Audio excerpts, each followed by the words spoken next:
SCON Infra Prestress LLP conducted an industrial lecture and workshop at the Government College of Engineering at Jalgaon on 16th of September.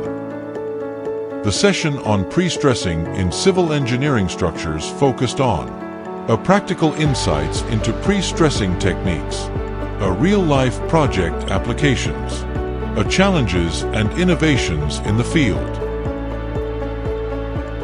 Undergraduate students gained hands-on experience with advanced prestressing equipment, including hydraulic jacks, anchorage systems, tendons, grouting machines, stressing chairs, end blocks, and related accessories. The lecture was led by Vice President Niranjan Kane, Design Head Swapnil Kamerkar, and accompanied by Engineer Harshvardhan Dhonde, enriching young engineers with practical knowledge and industry exposure.